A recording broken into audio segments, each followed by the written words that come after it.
Good morning and happy rainy day. তো দেখতে পাচ্ছ আকাশের কি অবস্থা। সারা রাতে টিপ টিপ করে বৃষ্টি হচ্ছিল, ভাবলাম না সকাল থেকে বৃষ্টিটা কমে যাবে। সকাল থেকে আরো জোরে বৃষ্টিটা নামলো। এবার সেই স্কুলে যাবে, কি করে যাবে? সেই না গাড়ি করে যাবে, ঠিক আছে, কিন্তু সেই জন্য যে সেই ওয়াটারমেলনটা বানানো হয়েছে বা ওই যে টপটা, ওটা তো আমাদের নিয়ে যেতে হবে। কী করে বাইকে যাবে, সেই বাবার রেনকোট পরে যাবে, আমাকে সাথে নিয়ে বসলে ঠিক করে একটু ম্যানেজ করে ব্যবস্থা করে যেতে হবে। বৃষ্টিটা বর্ষাকালে বৃষ্টিটা একদম আমার বিরক্ত লাগে না। অন্য সময় বৃষ্টি তবু কমে যায়, এই বর্ষাকালে বৃষ্টি নিম্নচাপ মনে হচ্ছে নিম্নচাপ। তোমরা সারাদিন ধরে বৃষ্টি হচ্ছে, রাত্রি বৃষ্টিটা কমই ছিল, যত সকাল বা হচ্ছে, সকাল যত আলো ফুটছে আকাশে ততই বৃষ্টির পরিমাণও বেড়ে যাচ্ছে। ও দেখো সামনে পুরো এখানে পুরো জল জমে গেছে। তো দেখি সমস্ত কিছু ব্যবস্থা করে ম্যানেজ করে নিয়ে বেরোতে, কিছু করার নেই। আর চেরি সকালে চেরি টিফিন টিফিন সমস্ত কিছু করা হয়ে গেছে। চেরি কাজে দিয়েছি রুটি আর একটা সবজি, ড্রাই ফ্রুটস আর ফ্রুটস, তো সমস্ত কিছু করা হয়ে গেছে। সাবস্ক্রাইব প্যাক করবো। চেরি এখনো পর্যন্ত ঘুমাচ্ছে, চেরিকে এবার তুলতে যাবো। চেরি বাবা চা করেছে, আগে গিয়ে চাটা খেয়ে নিই। তো দেখতে পাচ্ছ বর্ষাকালে আমার ঘরের অবস্থা কি হয়। তো আমাদের না এইদিকে পোর্শনটা নতুন ঘরের আর ওইদিকে পোর্শনটা পুরাতন ঘর।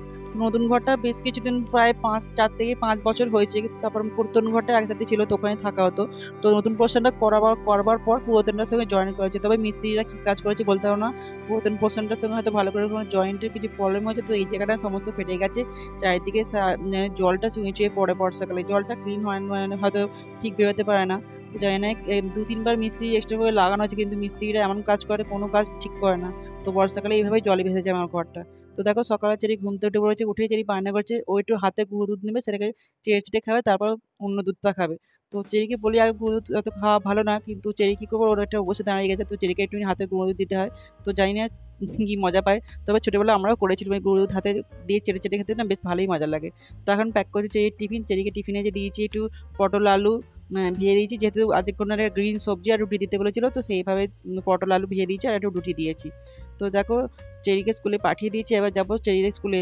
যেহেতু টপটা আর এটা আমাদের নিয়ে যেতে হবে, আর বৃষ্টি, বাইরে প্রচণ্ড বৃষ্টি হয়েছে, টপটাকে না এইভাবে প্লাস্টিকে মুড়ে নিয়ে যেতে হবে, কিছু করার নেই।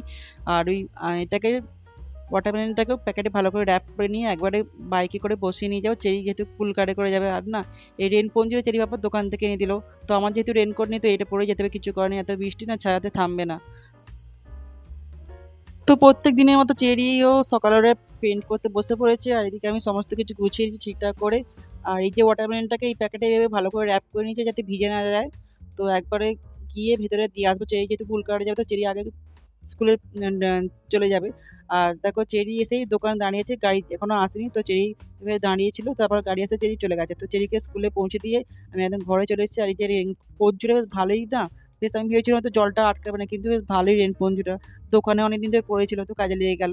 ভাবছি এটা রেনকোট কিনে নেবে ভেবে, যেই স্কুলে মানে যে বর্ষাকালে যেতেই হবে, তখন রেনকোটের দরকার পড়ে। আসলে দরকার ছিল না বলে হয়তো কেনা হয়নি, কিন্তু এবার দরকার পড়েছে, তো রেনকোটটা কিনেই ফেলবো ভাবছি।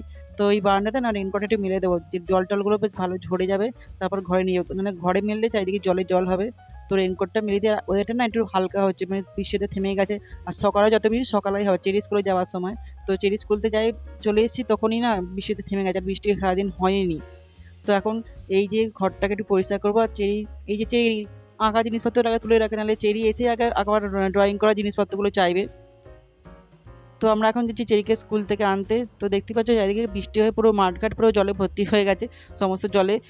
আর রাস্তার অবস্থা দেখতেই পাচ্ছ, চারিদিকে যে গর্ত টর্তগুলো ছিল সমস্ত জলে ভর্তি হয়ে গেছে, আর চারিদিকে কাদায় কাদা হয়ে গেছে। আর এই বাইক নিয়ে না এই কাদা যেতে প্রচণ্ড ভয় লাগে, বড্ড স্লিপারি হয়ে যায়। তো আর এই যেহেতু এই পাড়ার ভেতর দিয়ে রাস্তাটা যায় না, এই রাস্তাটা প্রচণ্ড খারাপ। আর জলের লাইনে খোঁড়ার জন্য না রাস্তাগুলো এত গর্ত গর্ত করেছিল, আর বর্ষাকালে আরও বেশি মানে সেই জল টল জমে প্রচণ্ড সেই পরিস্থিতি খুবই খারাপই হয়ে যায়। তো যাই হোক, কিছু করার নেই। আগে না বর্ষাকালে বেশ ঘরে বসে থেকে বর্ষা বৃষ্টি দেখতে খুব ভালো লাগে, কিন্তু এখন যেহেতু চেরিকে স্কুলে ভর্তি করে দিচ্ছে, আমাকে আনতে যাওয়ার সময় এইভাবে বৃষ্টিটাকে উপেক্ষা করেই আনতে যেতে হবে, কিছু করার নেই। তো এখন চলে এসেছি চেরিয়া স্কুলে। তো দেখতে পাচ্ছি চেরিয়া স্কুলটা বাইরে থেকে গেটটা, ভিতরে কোনো ভিডিও আমি শ্যুট করি না। তো এখন সন্ধ্যে 7টা, এখন করছি সুজি। চেরি বাবার দাঁতে না একটু সমস্যা আছে, তো শক্ত জিনিস খেতে পারছে না, তো চেরি বাবার জন্য সুজি করে দেবো। আর আমাদের না 2 পিস চিকেন রেখে দিয়েছিলাম চেরির জন্য, তো সেইটাই করে ফেলো, যেহেতু কালকে বৃহস্পতিবার চিকেনটা করবো না। এই দুধটা ফুটিয়ে রেখেছি, একটু দুধ চা করবো। আর এই বর্ষার দিনে না দুধ চা খেতে খুব ভালো লাগে। দুধ চার সঙ্গে সঙ্গে চেরি বাবা নিয়ে এসেছিল 2টো ব্রেড, ওই ব্রেডটাকে বাটার দিয়ে সেঁকবো। তো চা আর ব্রেড বেশ ভালোই জমে গেছিলো সন্ধ্যাটা।